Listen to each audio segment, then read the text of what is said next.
नमः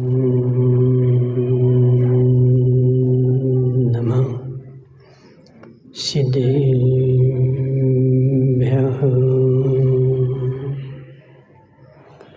ॐ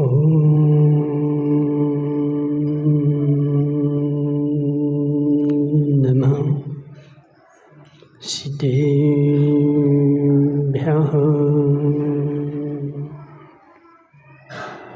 ॐ नमः सिद्धेभ्यः।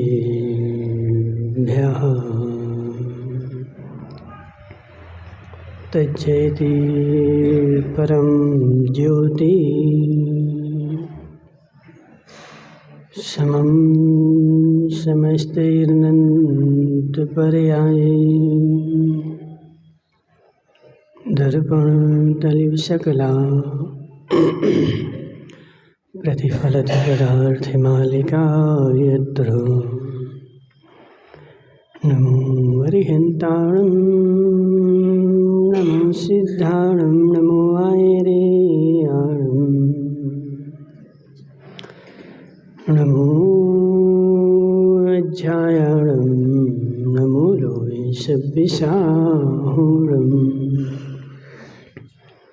पंच परमेष्टि भगवान के अनंतानंत सिद्ध परमेष्टि भगवान के 1008 देवादेव पारसनाथ भगवान के 1008 देवादेव पारसनाथ भगवान के आचार्य भगवान अमृत चंद्र स्वामी के आचार्य भगवान विशुद्ध सागर जी महाराज के बोले परम पूज्य मुनिवर श्री 108 शुद्ध सागर जी महाराज की समस्त मुनि संघ की तीर्थंकर भगवान की दिव्य देशना स्याद्वाद वाणी जयवंत हो। आचार्य भगवान अमृत चंद्र स्वामी पुरुषार्थ सिद्धि उपाय ग्रंथ में समझा रहे हैं कि है जीव, मोक्ष का कोई बाधक है तो है संक्लेश परिणाम है। मेरे सुख का कोई बाधक है तो है संक्लेश परिणाम है। जब तक संक्लेश परिणाम रहेगा तब तक मैं मोक्ष मार्गी नहीं हो सकता, और जब तक संक्लेश परिणाम रहेगा तब तक मैं सुखी नहीं हो सकता। निमेश पंडित जी, संक्लेश परिणाम को आज तक मैंने पहचाना ही नहीं। आज तक मैं किसको संक्लेशता मानता रहा? कोई मानसिक टेंशन हो जाए, कोई मानसिक विकल्प हो जाए, और वह विकल्प कौन सा? दुख रूप। समझना, दुख रूप यदि कोई मेरे मस्तिष्क में विकल्प चलने लगे तो मैं बोलता हूँ कि मुझे संक्लेशता हो गई। लेकिन यहाँ पर आचार्य भगवान बोल रहे कि हे जीव, सम्यक दर्शन, सम्यक ज्ञान, सम्यक चारित्र से विपरीत जो भी तेरे मानसिकता टेंशन, जो भी मन में चल रहा है, वो सब टेंशन ही है। माता हो समझना। मैं कभी दुखी हुआ, मैं कभी दुख के कारण मेरा मन आकुल व्याकुल हुआ तो हितेश भाई तो तुम बोलते हो महाराज टेंशन है। मेरे परिवार में कोई आपत्ति आ गई, महाराज टेंशन है। मेरा सगा संबंधी कोई चला गया, बोले घाटोल वाले बोले महाराज वो अम्मा चली गई।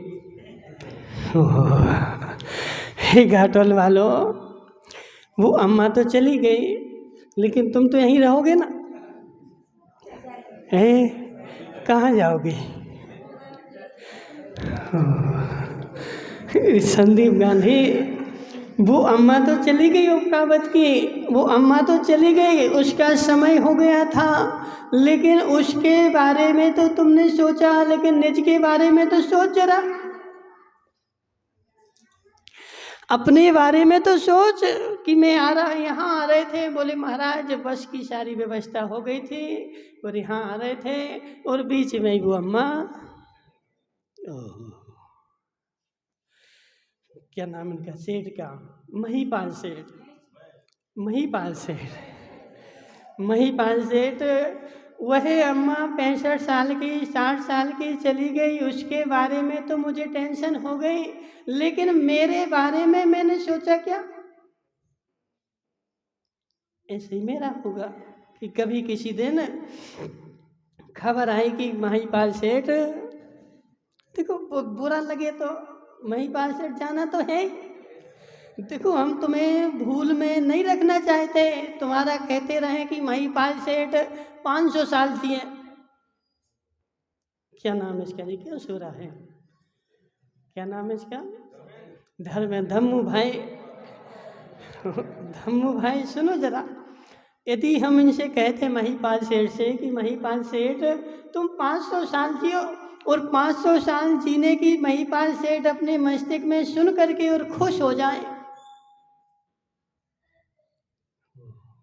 और फिर महीपाल सेठ 500 साल की तैयारी करने लगे कि अब तो हमें 500 साल जीना है। महीपाल सेठ जीने की तैयारी मत करो धम्मू भाई, जीने की तैयारी मत करो। संसार में जितने दर्शन हैं, जितने धर्म हैं, जितने पंथ हैं, वह सब जीना सिखाते हैं, लेकिन एक संसार में मात्र जैन धर्म ऐसा है जो मरना सिखाता है। संसार में देखो किसी भी देवी देवता के पास चले जाओ, वह तुम्हें पंडा बैठा होगा और गांधी को आशीर्वाद देगा कि 5000 की रसीद कटा लो, गांधी जी तुम सुखी हो जाओगे, 500 साल जियोगे। लेकिन जैन दर्शन कहता है कि हे जीव, तू अपना यदि मरण सुधार लेगा तो तेरा भव सुधर जाएगा। मरण को सुधारने की कहीं चर्चा मिलेगी तो मात्र जैन दर्शन में ही मिलेगी। जैन दर्शन को छोड़ करके अन्य जगह तुझे मरण सुधारने की चर्चा नहीं मिलने वाली। इसलिए महीपाल सेठ अब तुम्हें जीना नहीं है, क्या करना है, जीना नहीं है, नहीं मरना नहीं है। अब मुझे जीना नहीं है और मुझे मरना भी नहीं है, मुझे जीवन मरण से मुक्त होना, मुझे जीवन मरण से मुक्त होना है। और जीवन मरण से मुक्त वही हो पाएगा जिसका मरण सुधर जाएगा। जिसका मरण नहीं सुधरा, जीवन भर कुछ भी करते रहो संदीप गांधी, महत्वपूर्ण नहीं है। तुमने अपना जीवन कैसे बिताया यह महत्वपूर्ण नहीं है, लेकिन मरण के समय तुम्हारे परिणाम कैसे थे। सुगन चंद जी समझो जरा बात को, बड़ी गहरी बात है। मैं सारे जीवन भर धर्म करता रहा, मैं सारे जीवन भर धर्मात्मा रहा, लेकिन उस धर्मात्मा पने की परीक्षा कब होगी। दम्मू भाई तुम डॉक्टर बन गए कि नहीं, बन गए ना। तो डॉक्टर ऐसे ही बन गए कि पहले पढ़ने लिखने भी गए थे, पढ़ने लिखने गए थे, कहाँ गए थे, नहीं बताओगे, बेंगलोर गए थे ना। तो तुम बेंगलोर डॉक्टरी पढ़ने गए थे, घर से माता पिता ने भेज दिया था, पवन धीरावत ने भेज दिया था, मेरा बेटा डॉक्टर बनने गया बेंगलोर, और वहाँ तुम पढ़ रहे कि नहीं पढ़ रहे, लेकिन तुम्हारे पिता तो आसाम में बैठे कि पढ़ने गया है, और सारे गांव में उन्होंने हल्ला भी कर दिया कि मेरा बेटा पढ़ने गया है। लेकिन तुमने पढ़ा कि नहीं पढ़ा, यह पता तो उस समय चलेगा जिस समय तुम्हारा एग्जाम होगा। जिस समय तुम्हारी परीक्षा में कॉपी आएगी और कॉपी का जब रिजल्ट आएगा तब सब संसार को पता चलेगा कि मेरा बेटा पढ़ा है कि वहाँ घूमता रहा। ऐसे सुगंचन जी, तुमने जीवन भर धर्म किया, मंदिर में बैठे रहे और मंदिर में बैठे बैठे सब कुछ काम किया, लेकिन इस तुमने धर्म किया कि मंदिर में बैठ करके घर की याद करी।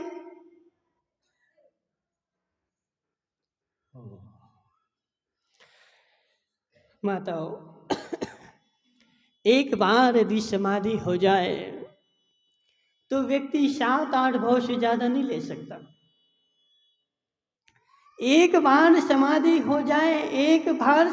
हो जाए तो व्यक्ति कम से कम 2-3 भाव में मोक्ष चला जाएगा और अधिक से अधिक रहेगा तो 7-8 भाव में रहेगा।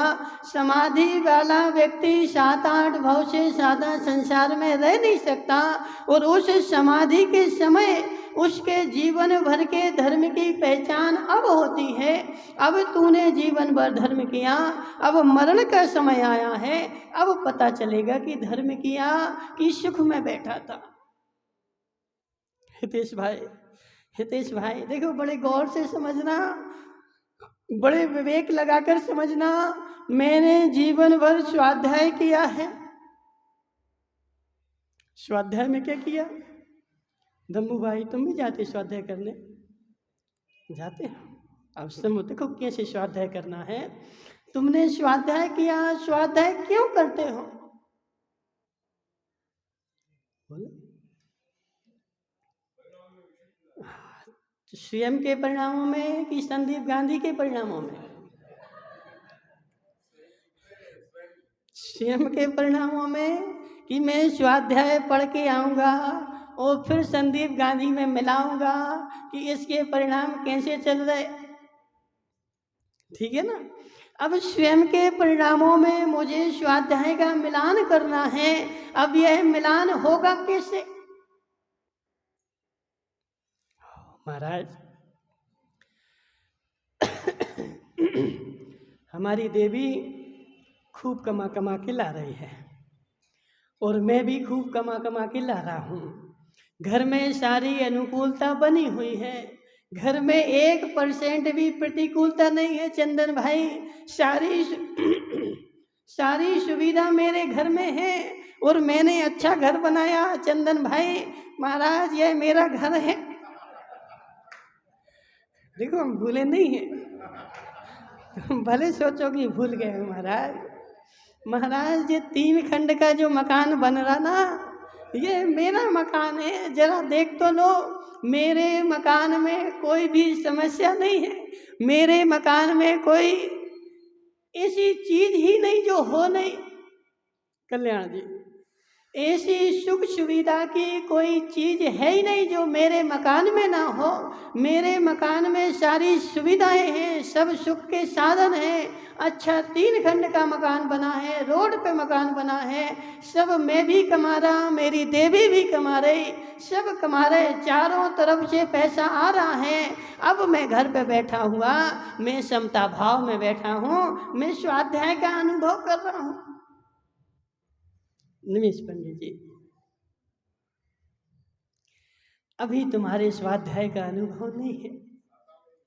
अभी जिसको तुम शाता बोल रहे धम्मू भाई, उसको मैं संकलेशता बोल रहा हूं।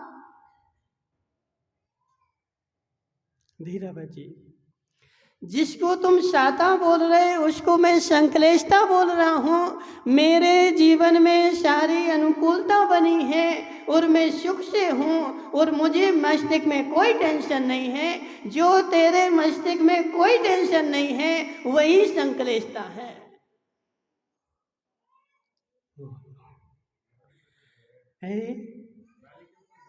नाली के ऊपर घर है, बेचारा नाली की सुगंध लेकर के दुर्गंध कोई सुगंध मान रहा है।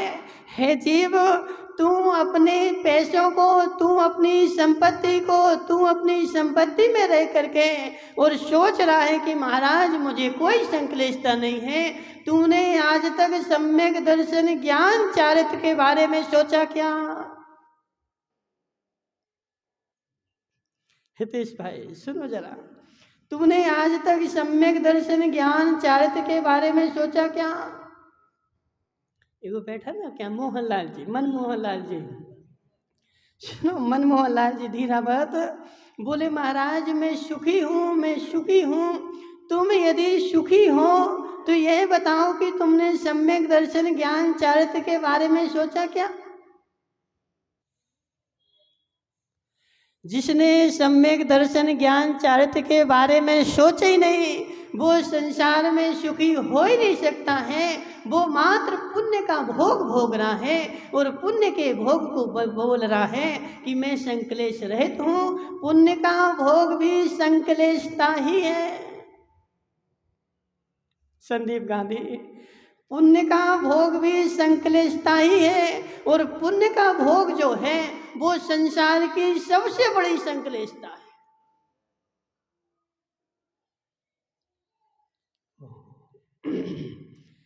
चंदन भाई नहीं आ रहा समझ में है? पुण्य का भोग, माताओं सुनो, घाटोल वालों, पुण्य का भोग संसार की सबसे बड़ी संकलेशता है। पाप का भोगी तो जीवन में कभी न कभी एक बार ऐसा विचार भी कर लेता है, निमेश पंडित जी मुझे इस पिंजड़े से निकलना है। किससे पूछे? रमेश भाई, रमेश भाई तुम्हें पिंजड़े से निकलना कि नहीं निकलना है?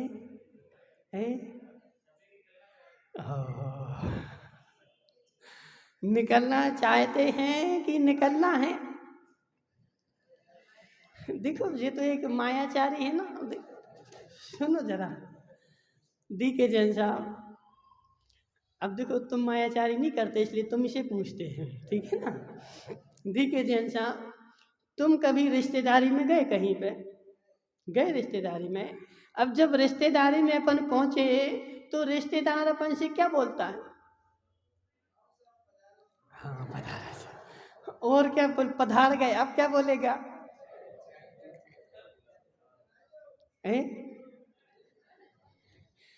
उसने बोला आओ साहब पधारो, तुम पधार गए।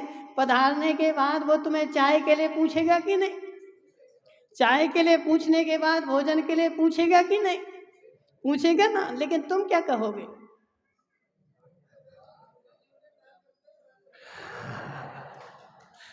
तुम क्या कहोगे?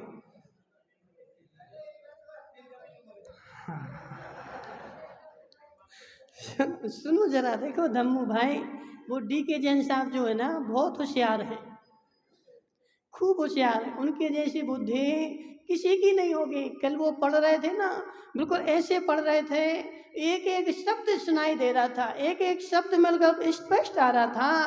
तो डी के जैन साहब क्या बोल रहे? बोले महाराज रिश्तेदार के यहाँ जाते हैं तो सबसे पहले वो चाय पिलाता है, पी लेते हैं, फिर वो भोजन के लिए बोलता है तो एक दो बार तो बोलते नहीं नहीं नहीं नहीं, नहीं खाना, नहीं खाना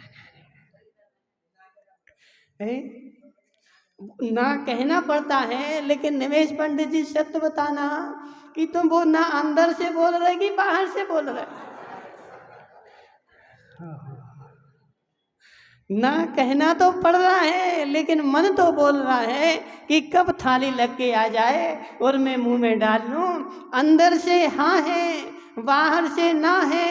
ऐसे सुनो डी के जैन साहब, ऐसे यहाँ जो रमेश भाई बोल रहा है, बोले महाराज मुझे पिंजड़े से निकलना है।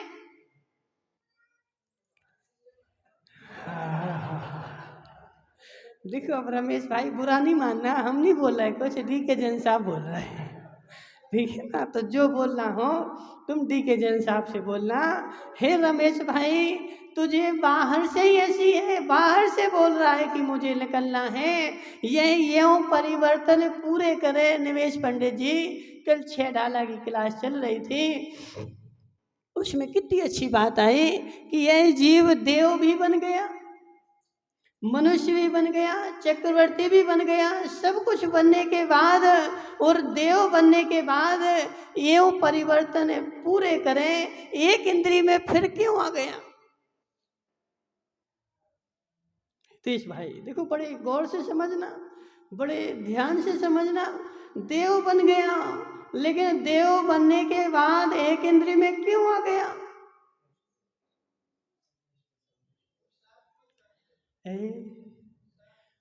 कमी तो जब रहे जब पुरुषार्थ शुरू हो,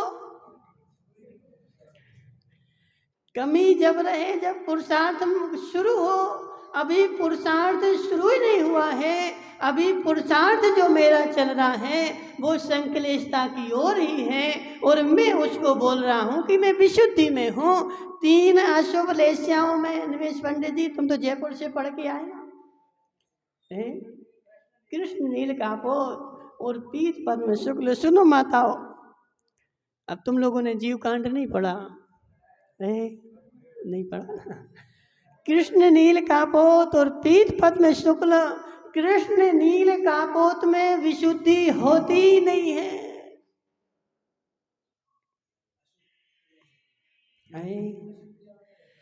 क्रिया को तो छोड़ो, अभी परिणति पे आओ। क्रिया को तो बाहर छोड़ो, अभी परिणति को देखो। कृष्ण नील कापोत लेशा वाले के विशुद्धि होती नहीं है। नेमी चंदाचार्य बोल रहे हैं उसके तो मात्र संकलेशता की हानि वृद्धि चलती है,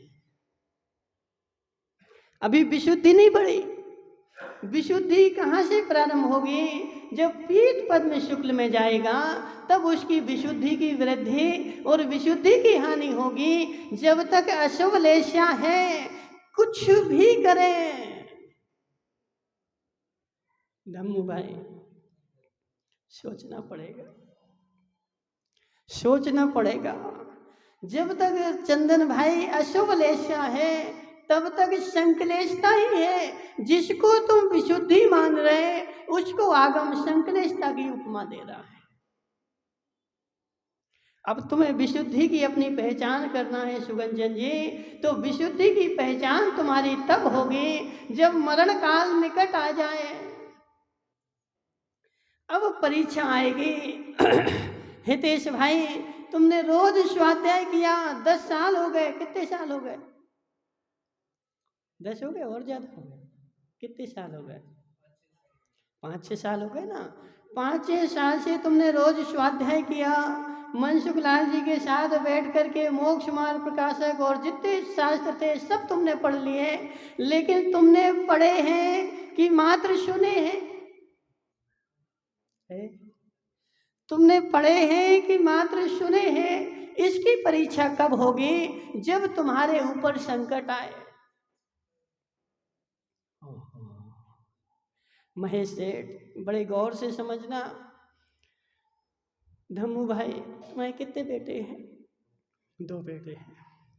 जब पहला बेटा हुआ था तो तुमने खुशी मनाई थी? खुशी मनाई थी? लड्डू बांटे थे? इसको निमेश को दिए थे कि नहीं?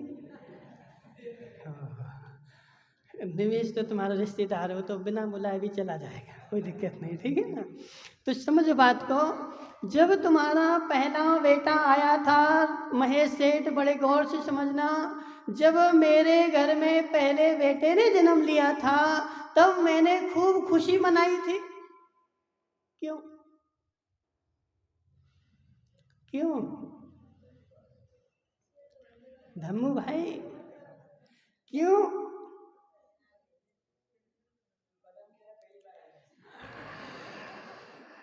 बस हे जीव, यही तेरी भूल चल रही है, यही तेरी गलती चल रही है, यही तेरी अज्ञानता चल रही है महेश सेठ।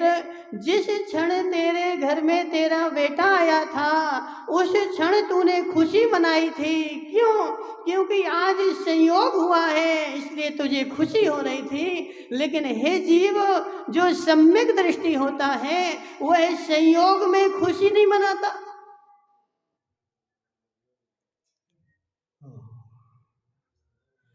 बहुत बड़ी बात हो गई रमेश भाई, बहुत बड़ी बात हो गई। सम्यक दृष्टि तत्व ज्ञानी जीव संयोग में खुशी नहीं मनाता। क्यों? क्योंकि उसको पता है कि संयोग जो है वो पर्याय है, और संयोग हुआ है तो वियोग होगा ही होगा, क्योंकि पर्याय उत्पादमय है तो व्यय से संयुक्त है। धम्मू भाई, जिसको संयोग में सुख होता है उसको वियोग में दुख भी होगा। बनारसी पंडित जी सुनो कल्याण जी माताएं, कोई कल बोल रहा था, कोई माताएं बोल रही थी या पुरुष बोल रहे थे, बोले महाराज सम्यक दृष्टि तो हो ही नहीं सकता संसार में। बोले क्यों? बोले इतनी कठिन परिभाषा सम्यक दृष्टि की तो मिल ही नहीं सकता। कैसे नहीं मिल सकता? सम्यक दृष्टि भी मिल सकता है। बनारसी पंडित जी उनका नियम था, मैं एक दिन में 25 टोपियां बेचूंगा बस। कितनी? 25 से 26 भी नहीं। एक दिन गए दुकान पे, दुकान जैसे ही खोली एक ग्राहक खड़ा था, सेठ जी 25 टोपियां दे दो। तुरंत 25 टोपी दी और तुरंत दुकान बंद करी और ताला लगाया और चलते बने। बोले शेठ जी अभी तो खोली थी। बोले हो गया हमारा काम। मेरा नियम है 25 से 26 बेचना ही नहीं है। 25 से मेरा परिवार चलता है, 25 से मैं सुखी रहता हूँ। अब जो समय बचा है वो भगवान की भक्ति के लिए, स्वाध्याय के लिए समय है। अब 25 से 26 में भी मैं जाऊंगा ही नहीं। नीलेश भाई, ऐसी संतुष्टि जिस क्षण आ जाए तो समझना कि मेरी विशुद्धि बढ़ गई है, और जब तक ऐसी संतुष्टि नहीं आ रही तो समझना अभी मैं संकलेशता में ही हूँ। निमेश पंडित जी पूरा तो नहीं लग रहा है? जो है सो है। जब तक संतोष नहीं आया तब तक संतुष्टि नहीं आएगी, और जब तक संतुष्टि नहीं है तब तक बेचारा संकलेशता में ही है। मर जाएगा लेकिन संकलेशता को नहीं छोड़ पाएगा।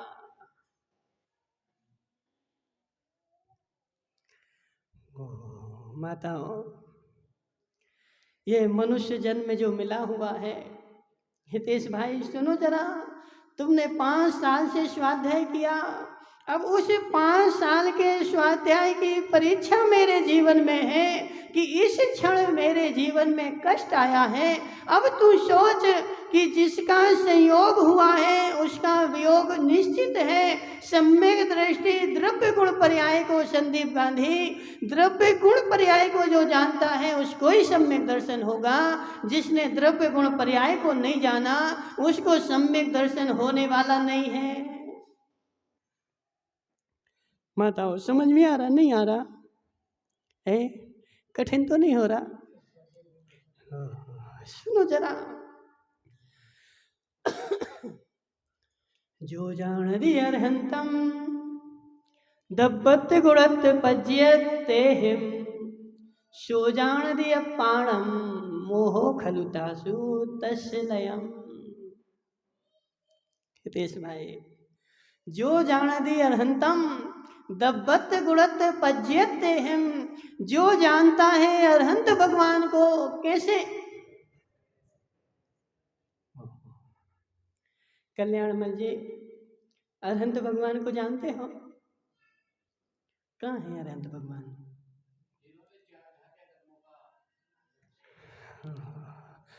ऐसे नहीं, कुंद कुंद स्वामी बोल रहे हैं, जो जान दी अरहंतम दब्बत गुणत पज्यते हिम, जो अरहंत भगवान को जानता है द्रव्य से, गुण से, पर्याय से,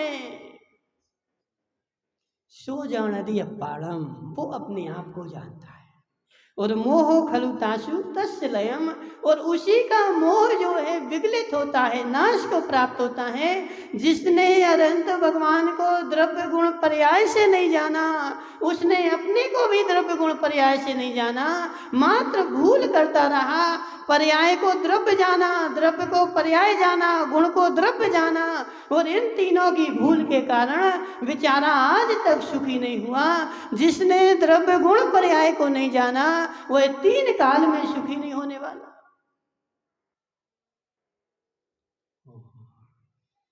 कल्याणमल जी, आज तक मेरा पुरुषार्थ संसार में क्या चल रहा? आज तक संदीप गांधी बड़े गौर से सुन। आज तक मेरा संसार में पुरुषार्थ क्या चल रहा? मैं पर्याय को द्रव्य बनाना चाहता हूँ। मैं पर्याय को द्रव्य बनाना चाहता हूँ। संजीव क्या नाम इसका, धम्मू भाई, तेरा बेटा तेरे पास मिला है, ये द्रव्य नहीं है, ये पर्याय है। और पर्याय जो है, पता है तुम्हें धम्मू भाई, पता है तुम्हें, पता है तुम्हें, फिर भी खुशी हो रहा है, फिर भी खुशी मना रहा बेचारा, फिर भी खुशी मना रहा है। पर्याय जो है वो नाश को प्राप्त होकर के ही रहेगी। पर्याय स्थायी नहीं है, पर्याय त्रिकालिक नहीं है, पर्याय क्षणिक है। और पर्याय जो है वो नाश को प्राप्त होकर के ही रहेगी। हितेश मुंगानिया, तुम आज स्वस्थ हो, ये जीव स्वस्थ नहीं है, तेरी पर्याय स्वस्थ है। और जो पर्याय स्वस्थ है कल वह बीमार होगी। पर्याय का क्षरण नियम से होगा, लेकिन जो सम्यक दृष्टि तत्व ज्ञानी है वह स्वस्थ पर्याय में भी बीमार पर्याय को देखता है। कठिन हो रहा हो तो अच्छे से सुनना महेश भाई। सम्यक दृष्टि तत्व ज्ञानी रमेश हर्षोला वह स्वस्थ पर्याय में भी बीमार पर्याय को देखता है, क्योंकि पर्याय त्रिकालिक नहीं है, पर्याय क्षणिक है। इस क्षण है, अगले क्षण बदल जाएगी। और इस क्षण स्वस्थ की है तो अगले क्षण बीमार की आएगी। अभी सुबह हुई है कल्याण जी, रात होगी कि नहीं होगी? कल्याण जी तो बोल रहे हैं, भगवती लाल जी से बोल देंगे तो वो सूर्य को पकड़ लेंगे,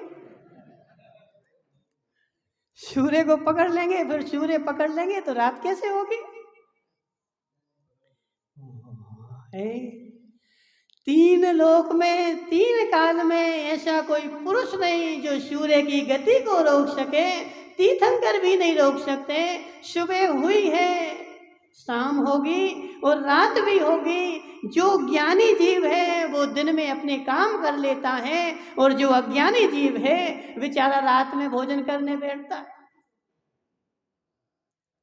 चांदमल जी, जो ज्ञानी जीव है वह सूर्य को पकड़ने नहीं जाता, सूर्य के वियोग में रोने नहीं जाता।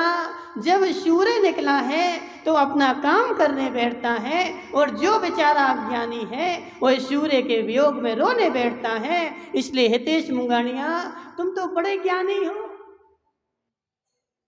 समझो जरा, द्रव्य गुण पर्याय को तुमने जाना कि नहीं? द्रव्य गुण पर्याय को जाना तो पर्याय जो है परिवर्तनशील है कि स्थायी है? बस महेश सेठ, अब तुम्हारे सम्यक दृष्टि पने की पहचान होगी कि हे जीव, पर्याय परिवर्तनशील है। जो पर्याय आज स्वस्थ है वह पर्याय कल बीमार की होगी, और जो पर्याय आज जीवित है वही पर्याय कल मरण की भी होगी। इसलिए हे जीव, संयोग में वियोग को देख, संयोग में वियोग को देख। जो संयोग में वियोग देखेगा वह त्रिकालिक मुस्कुराएगा, और जो संयोग में हर्ष मनाएगा वह बेचारा कल के दिन संक्लेशता में जाएगा, और संक्लेशता के कारण उसका मरण बिगड़ जाएगा। धीरावत, इनका क्या नाम है? जयंतीलाल जी, जयंतीलाल जी धीरावत, सुनो जरा, तुम्हारा समय भी अब देखो नजदीक है। अब जो है सो है जी। महिपाल सेठ बैठे, जयंतीलाल जी बैठे, कोई भरोसा नहीं है। जयंतीलाल जी, कोई भरोसा नहीं है, इसलिए भरोसे में मत रहना। कोई भरोसा नहीं है इसलिए भरोसे में नहीं रहना। आज से ही तत्व निर्णय करने बैठ जाओ, आज से ही तत्व का चिंतन करने बैठ जाओ। हे जीवो, मैं इस संसार में आया हूँ और मुझे जाना निश्चित है, और आज से ही अपना दृढ़ निश्चय कर लो कि मुझे जाना है। हितेश भाई, जो आज से अपना निश्चय करेगा वह मरण के समय संक्लेशता में नहीं रहेगा, और आज जो अपनी पर्याय को बचाने में लगा है उसका नियम से मरण के समय संक्लेशता होगी, और जिसको मरण के समय संक्लेशता होगी वह शुभ्र सागर में जाके पड़ेगा। कहाँ जाएगा? घोर यूं, क्या है पूरी लाइन बोलो। इसके पहले अति संक्लेश भाव ते मरियो और घोर शुभ्र सागर में परियो। वह तुम तो ठीक वह देव भी जो पूर्ण सुख में है, जिसकी क्या नाम है इसका, खेंदावत। कितनी देवी है तुम्हारी?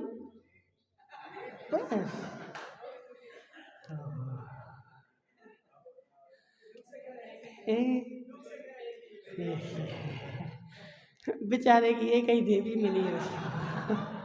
सोच रहा था, बोले हमारे पिताजी खूब संपत्ति रख गए, हम तो एक काम करेंगे 2 4 6 8 ले आएंगे ना सगे से, लेकिन बेचारे को एक ही मिले।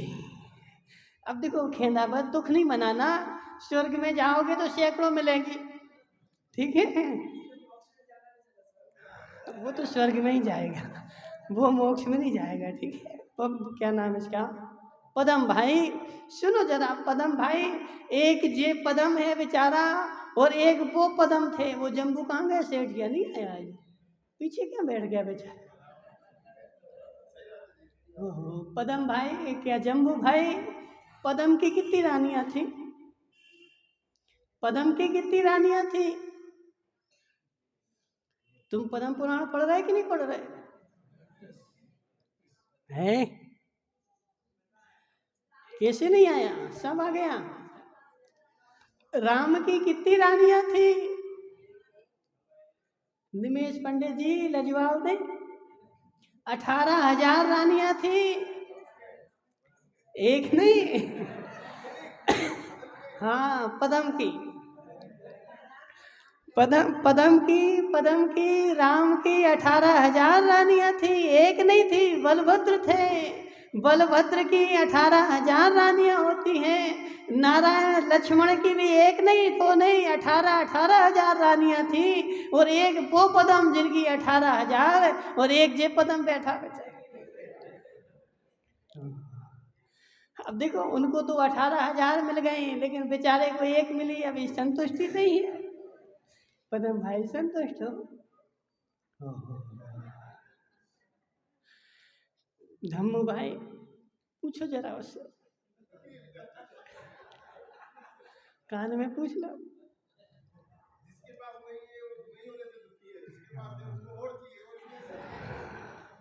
तुम्हें तो नहीं चाहिए?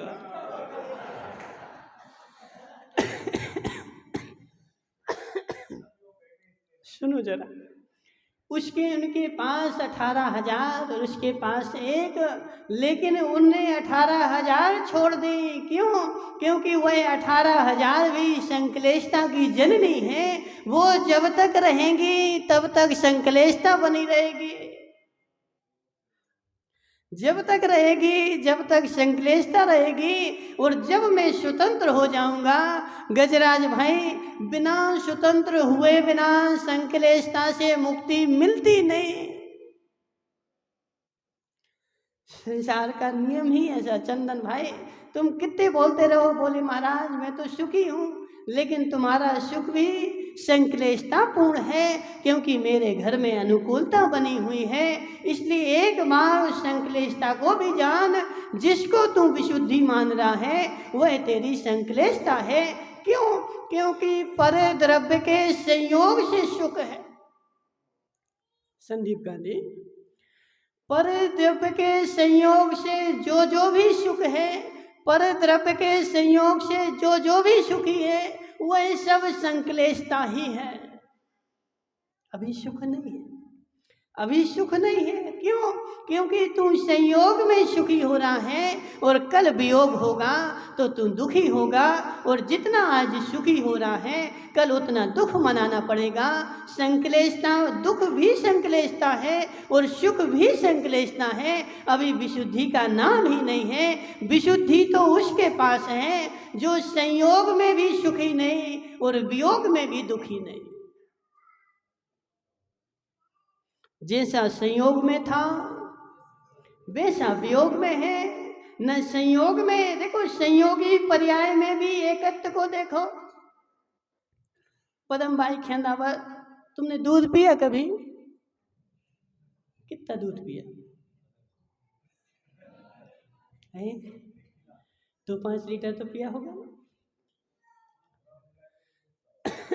पूरा पिला कि नहीं? एक साथ है। अब समझे तो जरा माताओं, बेचारा जीव घर में रोने लगता है, मुझे तो 1 लीटर दूध चाहिए। अब घर में दूध तो है 1 गिलास, तो माता क्या करेगी? अब उसमें पानी भर के और बच्चे को लोटा भर के दूध देगी। अब बेटा बेचारा सुखी हो गया, क्यों? क्योंकि 1 लोटा दूध मिल गया। हे जीव, जरा तत्व निर्णय से समझ, दूध तो जितना था उतना ही है। दूध तो जितना था उतना ही है। दूध 1 इंच भी बड़ा नहीं। मैंने उसमें पानी भर दिया और पानी भरने से लोटा भर गया, जबकि दूध जितना था उतना ही है। ऐसे हितेश भाई, तू तो अकेला ही है। नहीं देखेगा ऐसा, नहीं देखेगा ऐसा। और जब तक ऐसा नहीं देखेगा तब तक तुझे सम्यक दर्शन होगा नहीं। मैं तो अकेला ही हूँ, मैं अकेला ही हूँ। मैं कभी भी 2 हुआ ही नहीं, मैं कभी बड़ा ही नहीं। मैं अनंत काल पहले जितना था उतना ही आज हूँ और अनंत काल बाद भी उतना ही रहूँगा। चाहे निगोद में चला जाऊँ, चाहे सिद्ध शिला पर चला जाऊँ, मेरे आत्मा के प्रदेशों में एक प्रदेश की भी वृद्धि होने वाली। कल्याण जी, नहीं सोचा कभी ऐसा?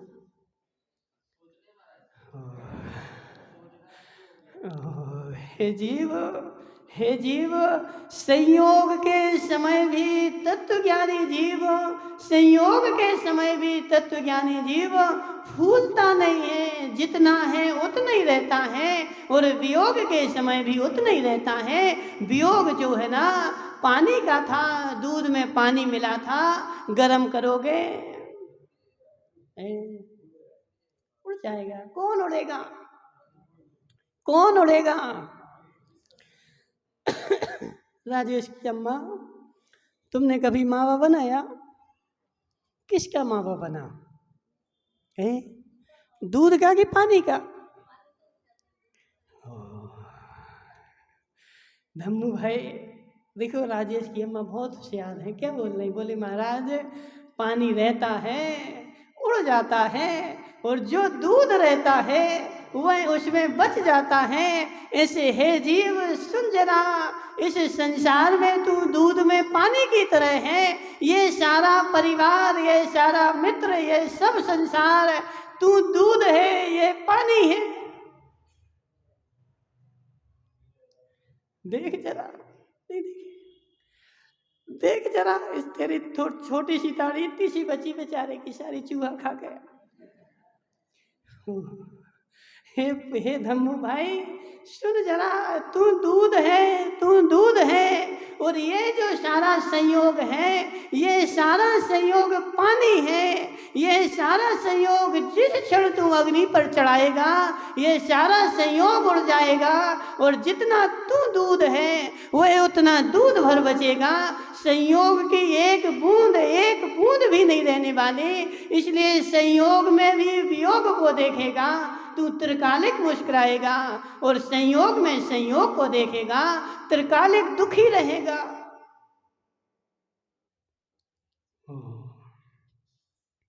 पदम भाई नहीं आ रहा समझ में? पदम भाई, तुम्हें त्रिकालिक सुखी होना है कि वर्तमान में सुखी होना है? बोल रहे कि होना है।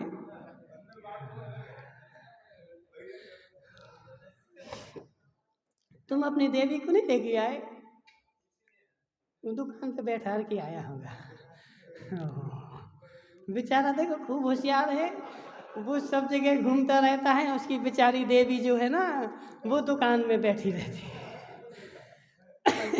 पदम भाई सुनो जरा, त्रिकालिक सुखी होना है कि तात्कालिक सुखी होना है? यदि तू संयोग में सुख मनाएगा वह तात्कालिक सुख है, और संयोग में वियोग को देखेगा तो त्रिकालिक सुखी हो जाएगा। इसलिए संयोग में वियोग देखना प्रारंभ कर तो तू त्रिकालिक सुखी होगा, और संयोग में खुशी मनाएगा तो संयोग का वियोग हो जाएगा, और तू रहेगा अकेले का अकेला। फिर भटकेगा बेचारा, हमारी देवी कहाँ है? पदम भाई ढूंढते रहो, तुम्हारी देवी है ही नहीं,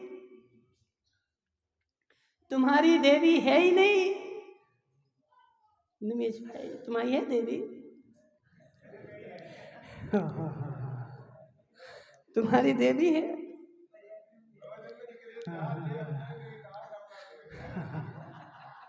निमेश भाई तुम्हारी देवी है?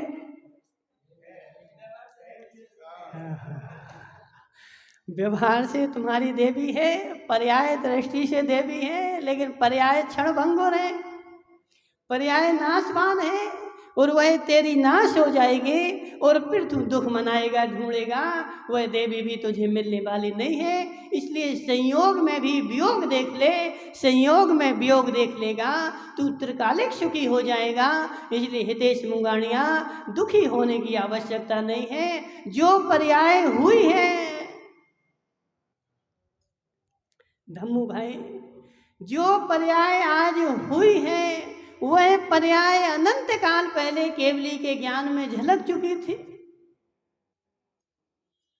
आज नहीं, तेरे ज्ञान में आज झलकी है, लेकिन अनंत केवलियों के ज्ञान में अनंत काल पहले झलक चुकी थी। और तेरी जो पर्याय अब होने वाली है वह भी केवली के ज्ञान में झलक रही है, और जैसी झलकी वैसी होगी। अब तू दुख किसका मना रहा? हितेश भाई दुख किसका मना रहा? तुम अपनी अज्ञान के कारण ही दुखी है, वस्तु स्वरूप के कारण दुखी नहीं है। वस्तु स्वरूप तो जैसा है वैसा त्रिकालिक है, वह बदलने वाला नहीं है। तुम अपने ज्ञान को ज्ञान में बदल दे तो तू भी त्रिकालिक सुखी हो जाए। तुझे पर्याय नहीं मालूम, लेकिन केवली भगवान को सब पता है, उनके ज्ञान में सब झलक रहा है। इसलिए तू दुखी होने की आवश्यकता नहीं है। जो पर्याय होना थी वो हुई है, और जो होना होगी वह होगी। तू दुख किसका मनाने आया? दुख मात्र इतना है संदीप गांधी कि मुझे इस पर श्रद्धा नहीं है, मुझे वस्तु स्वरूप का श्रद्धान नहीं है, इसलिए मैं दुखी हूँ। और यदि वस्तु स्वरूप का श्रद्धान हो जाए तो मैं त्रिकालिक सुखी हो जाऊं। तात्कालिक सुख के कारण बेचारा त्रिकालिक सुखी नहीं हो पा रहा है। तात्कालिक सुख छोड़ेगा, त्रिकालिक सुख मिलेगा। चंदन भाई चंदन नहीं लगाया आज? क्यों चंदन नहीं मिला तुम्हें? धम्मू भाई त्रिकालिक सुखी होना कि तात्कालिक सुखी होना? त्रिकालिक। संदीप गांधी से पूछो। त्रिकालिक सुखी होना है, तात्कालिक सुख छोड़ना पड़ेगा। त्रिकालिक सुखी होना है, तात्कालिक सुख छोड़ना पड़ेगा। भोजराज भाई त्रिकालिक सुखी होना है, तात्कालिक सुख छोड़ना पड़ेगा। यदि तुझे खेत में फसल चाहिए है तो बीज बोना पड़ेगा। एक मुट्ठी बोएगा तो बोरा भर के निकलेगा। ऐसे वर्तमान का सुख यदि तू मोक्ष मार्ग में बो देगा तो तुझे त्रिकालिक सुख की फसल मिलेगी। लेकिन बेचारा घर में बैठा है, बोले महाराज हमें तो सुख चाहिए, लेकिन कैसा सुख?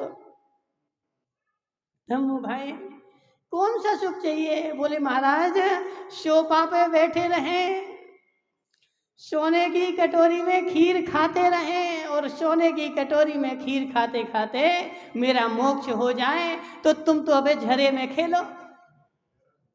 ठीक है, अभी तुम झरे में खेलो, तुम्हारा कोई मोक्ष मार्ग नहीं है और तुम्हें मोक्ष मिलने वाला नहीं है। यदि मोक्ष चाहिए, त्रिकालिक सुख की आवश्यकता है, तो तात्कालिक सुख को बोना पड़ेगा। कहाँ? मोक्ष मार्ग की भूमि में।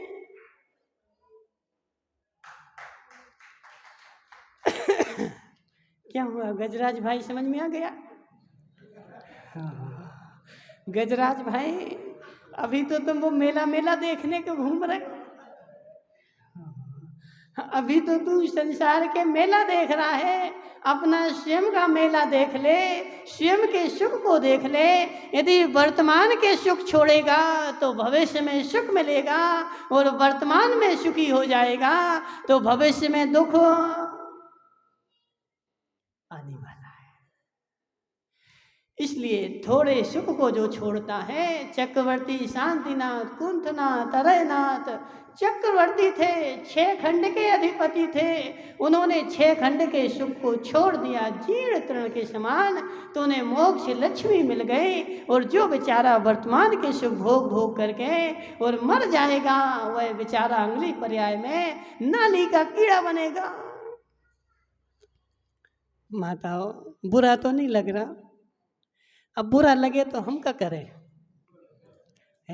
बुरा लगे तो बुरा खा लेना, बुरा लगे तो बुरा खा लेना, मीठा मीठा लगेगा।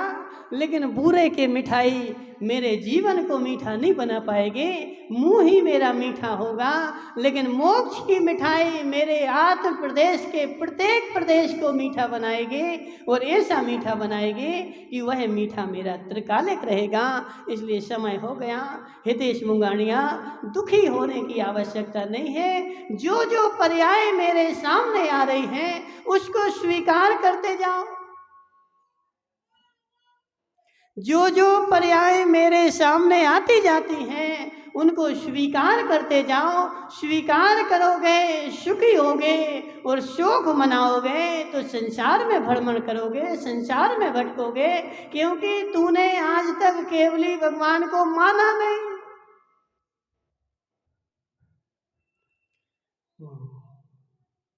कल्याणमल जी, कल्याणमल जी, केवली भगवान को मानते हो कि नहीं मानते? मानते हो? कैसे कैसे मानते हो? देखो समय तो हो गया, लेकिन हम क्या करेंगे, अब घाटोल वाले आ गए ना, इसलिए विषय थोड़ा विस्तार हो जाता है। हितेश मुंगानिया, केवली भगवान को तू मानता है कि नहीं मानता? मात्र इतना ही मानता है कि भगवान को 1 कटोरी चावल लेकर के चढ़ा दिए और मैं भगवान का भक्त हो गया, मैंने भगवान को मान लिया, मैं भगवान की सेवा करने लगा, मुझे सम्यक दर्शन हो गया। अभी तो मिथ्या दृष्टि है। जो जानदी अरहंतम दब्बत्य गुणत्य पच्यत्यम, इस लाइन पे ध्यान दे। जो जानता है अरहंत भगवान को द्रव्य से, गुण से, पर्याय से, जो पर्याय मेरी वर्तमान में हुई है या अभी निकट भविष्य में होने वाली है, वह पर्याय मैं नहीं जानता, लेकिन केवली भगवान तो सब जानते हैं। अब तू आने वाली पर्याय में शोक मना रहा है, इसका मतलब है तूने अरहंत भगवान को आज तक माना ही नहीं, उनके ज्ञान को तू झूठा बोल रहा है कि ये ऐसा कैसे हो गया। हे जीव, केवली की पर्याय, केवली की पर्याय, केवली के ज्ञान में तेरी पर्याय अनंत काल पहले झलक रही थी। यदि तू उसको स्वीकार नहीं कर रहा है तो केवल ज्ञान को तूने स्वीकार नहीं किया, और जिसने केवल ज्ञान को स्वीकार नहीं किया उसको सम्यक दर्शन कहाँ से हो सकता है। माताओं, जे नय दिट्ठि विहीना तारणवत्तु स्वभावो लब्धि और वत्थु स्वभाव विहीणा सम्मा कहा होंती। जो नए दृष्टि से विहीन है उसको वस्तु स्वभाव का निर्णय नहीं हो सकता, और जिसको द्रव्य गुण पर्याय का निर्णय नहीं हो सकता वो सम्यक दृष्टि कहाँ हो सकता है। सम्यक दृष्टि न भूत की पर्याय में विलगता है न भविष्य की पर्याय में विलगता है। मेरा ही तो किया है, जो होना था हो गया, वह उसको स्वीकार करता है, और जो विलगता है वह केवली भगवान को मानता नहीं है। स्वीकार करो, स्वीकार करो। निमेश भाई, निमेश भाई, निमेश भाई सुनो जरा, तुम जयपुर से पढ़ के तो आ गए, लेकिन तुमने स्वीकार कब किया?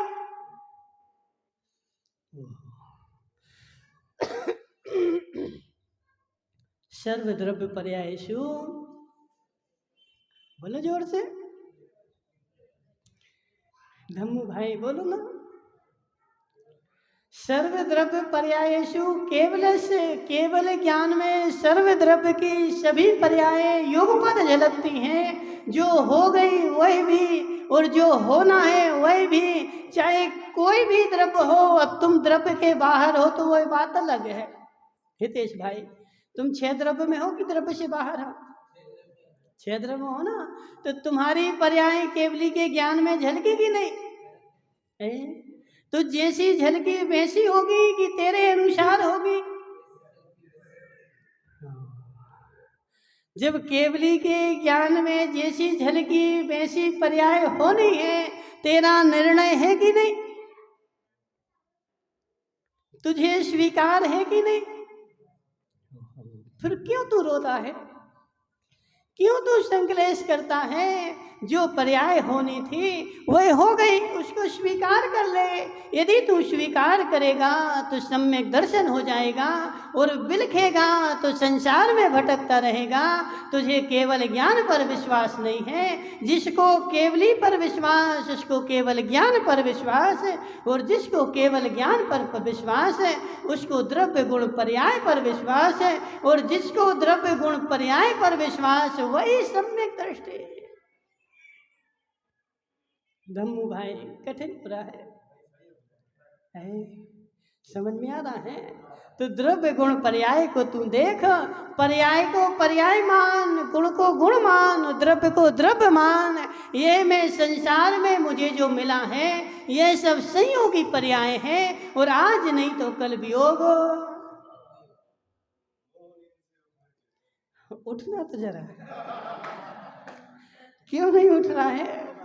क्यों तू नोटों के बंडल पे सो रहा है? हे जीव, वह नोट भी यहीं रह जाएंगे और पुत्र भी वहीं रह जाएंगे।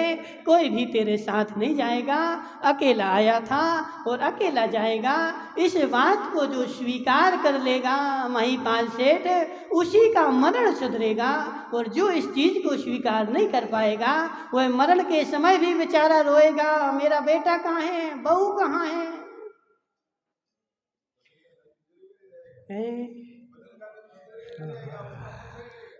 पदम भाई कर ले निर्णय, अभी समय है। अभी तुम्हारे काले हैं, फिर गोरे हो जाएंगे, फिर कोई उपाय नहीं बचेगा। इसलिए हे जीव, संयोगी पर्याय में सुखी मत हो। संयोगी पर्याय भी तुझे बता रही है कि मैं भी वियोग रूप में परिवर्तित हो जाऊंगी। तू संयोग में सुख मत बना। मैं पर्याय हूँ और मैं परिवर्तनशील हूँ, और आज हूँ कल परिणत हो जाऊंगे। इसलिए जो संयोग में वियोग को देखता है वह त्रिकालिक सुख रहता है, और जो संयोग में संयोग को देखता है उसको दुख मनाना पड़ता है। इसलिए हितेश भाई मुंगानिया, संसार में दुख का कोई काम ही नहीं है। मैं अकेला आया हूँ, अकेला जाऊंगा। कोई मेरे साथ ना आया था और ना कोई मेरे साथ जाएगा। इतना निर्णय कर ले, तुझे संसार में कोई भी दुख होने वाला नहीं है। जितनी तेरी संपत्ति है, छगन मगन की संपत्ति है, वो सब यहीं रह जाए। हाँ देखो, वो जयंती लाल जी क्या बोल रहे, पता है तुम्हें? जयंती लाल जी दूध दूध रह जाएगा, पानी पानी। राजेश की अम्मा, दूध रह जाएगा और पानी उड़ जाएगा। ये सब जितना मिला हुआ पानी है, जिस क्षण तेरे ऊपर संकट आएगा ये सारा पानी उड़ जाएगा, तू अकेला बचेगा। इसलिए हे जीव, आज से ही निर्णय कर ले कि यह सब पानी है और जिस क्षण तपन पड़ेगी सब पानी उड़ जाएगा, माँ दूध बचेगा।